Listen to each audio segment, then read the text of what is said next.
teniendo en cuenta que hemos escuchado 60 minutos de intervenciones del Centro Democrático, yo pediría que haya un poco de indulgencia con el uso del tiempo. Voy a hacer unos breves comentarios, no voy a tampoco hacer una intervención larga, farragosa.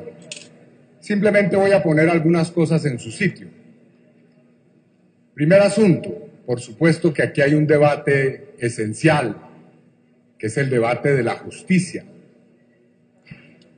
En nuestro país, lamentablemente, ha cundido la costumbre de que la justicia se mide y se valora de acuerdo a sus resultados. Si es favorable la sentencia, llueven elogios y loas a los magistrados.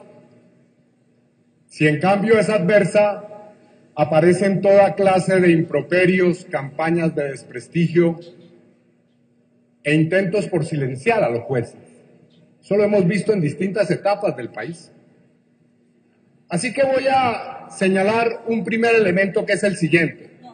El expresidente y senador Álvaro Uribe, quien asevera respetar la Corte Suprema de Justicia, su fuero, quien dice respetar la Constitución, la ley y las instituciones, está desarrollando una impúdica campaña para enlodar el nombre de los magistrados a los cuales él recurrió. Él recurrió en el año 2014, 2012, 2013 para denunciarme penalmente. Entonces, en el 2013, los magistrados le eran funcionalmente útiles. En ese entonces, cuando él esperaba que llovieran una serie de decisiones en mi contra, la Corte era independiente, la Corte era confiable, la Corte era un organismo al cual recurrir. Pero hoy ya no lo es, sencillamente porque el 16 de febrero de este año dictó una medida, un auto inhibitorio, en el cual la Corte señala claramente que no existen elementos para abrir una investigación en mi contra y que por el contrario echa una investigación rigurosa en la cual hay cientos de horas de grabación, de pruebas, de documentos. Se demuestra que hay elementos sólidos para compulsar copias en contra del expresidente Uribe. Y entonces ahí sí, el magistrado Barceló, quien es el magistrado instructor, se convierte en el villano de la película. Ahí sí Uribe emprende una campaña para acabar con el prestigio y el nombre de los magistrados que lo están a punto de investigar e indagar. Quiero aquí hacer alusión a uno de los más vergonzosos episodios de esa persecución avalada por Uribe. Acaba de salir en un portal la fábula de que en una reunión, de la cual no se da ningún tipo de especificación de tiempo, ni de espacio, ni de modo, nos reunimos con el presidente Santos, con el señor vicepresidente Óscar Naranjo y con el magistrado Barceló y otro magistrado, ex magistrado, el magistrado Arboleda Ripoll, supuestamente para entregarle $5 millones que yo llevaba tal vez en una maleta para que los magistrados fueran debidamente sobornados. ¿Qué es eso? Eso es una absoluta campaña calumniosa, infame, para acabar con el prestigio de los magistrados que lo están investigando. Entonces, que no siga diciendo de manera mentirosa ante los medios de comunicación que respeta la justicia. No la respeta, no respeta a los magistrados. Lo que quiere es acabarlos y acabar su honra y su prestigio. Como se hizo cuando, entre los oscuros personajes que nombraba la senadora Paloma Valencia o el representante Hoyos, que aparecieron en este desfile de parapolíticos, apareció el más oscuro de todos ellos, que era el primo del señor presidente de la República, el señor Mario Uribe, que terminó siendo juzgado y condenado por parapolítica. Eso tal vez se olvida cuando se hace esta narración alegre de cómo fue la lucha del expresidente Uribe contra el paramilitarismo. No hubo tal lucha. Lo que hubo fue un intento desesperado por tapar la parapolítica, por ser lo más indulgentes posibles con los paramilitares, pero eso no resultó, como no resultó tampoco el intento por enlodar mi nombre, que el día 16 de febrero la Corte puso en claro. Quien es sospechoso, quien puede ser en este momento investigado y juzgado por falsos testigos, por manipular la justicia, por intentar comprar y sobornar a delincuentes, es el expresidente Álvaro Uribe, que eso quede bien claro. Y también en esa acusación está, por supuesto, el representante Álvaro Hernán Prada, comprometido también. Entonces, que no se nos siga echando el cuento de que se respetan las instituciones, no, para nada. Cuando la Corte emprendió los juicios de la parapolítica, el comportamiento fue idéntico. Intentar decir que los magistrados todos eran unos sesgados ideológicamente. Y terminaron incluso en el papel de infiltrar la Corte. Óigase bien, infiltrar la Corte instalando micrófonos en la sala penal de la Corte. ¿Es eso respetar la justicia? El señor magistrado Iván Velázquez tuvo que salir del país,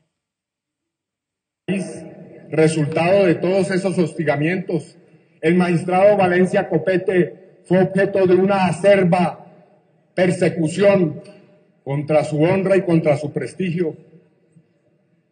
Y digamos que, a pesar de todo eso, la Corte en el año 2008, 2009 y 2010 produjo sentencias históricas para este país.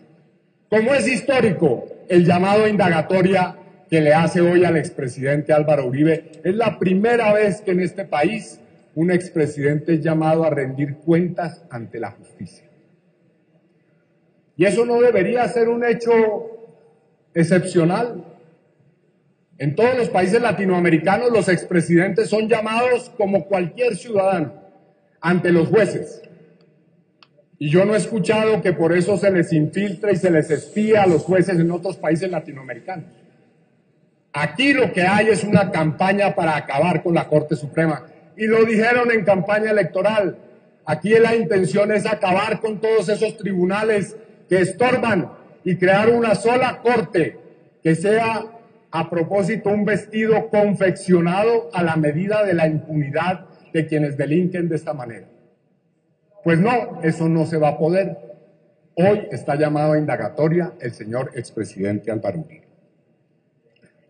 Segunda precisión importante, el cuento de hadas que nos acaba de presentar la senadora Paloma Valencia sobre la época en que Uribe luchó a brazo partido contra los paramilitares. No, no hay tal cosa.